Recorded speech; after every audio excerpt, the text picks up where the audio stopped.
राष्ट्रवादी अजित पवार पक्षाच्या महिला नेत्या सुनेत्रा पवार यांची राज्यसभेच्या खासदारपदी वर्णी लागली असून राष्ट्रवादीच्या अजित पवार गटातर्फे आज शिवकॉलनी येथील पक्ष कार्यालयात राष्ट्रवादी अजित पवार पक्षाच्या कार्यकर्त्यांच्या वतीने फटाके फोडत पेढे वाटप करत आनंदोत्सव साजरा करण्यात आला।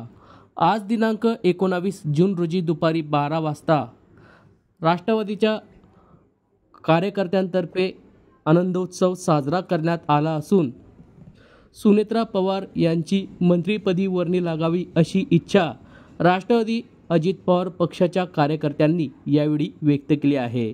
या प्रसंगी राष्ट्रवादीचे अजित पवार पक्षाचे जिल्हाध्यक्ष संजय पवार, महानगर जिल्हाध्यक्ष अभिषेक पाटील, युवक महानगर अध्यक्ष सुशील शिंदे, वैद्यकीय महानगर अध्यक्ष विक्की राजपूत, दिलीप माहेश्वरी, साहिल पटेल, योगेश कदम, फैजान पटेल, योगेश भोई आदी कार्यकर्त्यांची या प्रसंगी उपस्थिती होती।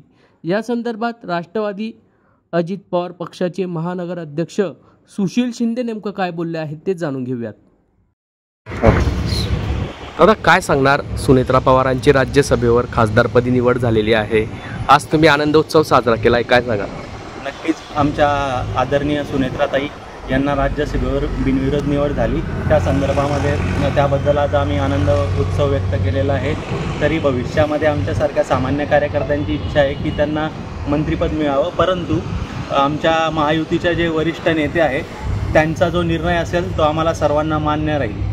कशा स्वरूपाचा जल्लोष केला आज आम्ही फटाके फोडून जल्लोष केला आणि पेढे आम्ही सकाळीच आजूबाजूला भरवलेले होते।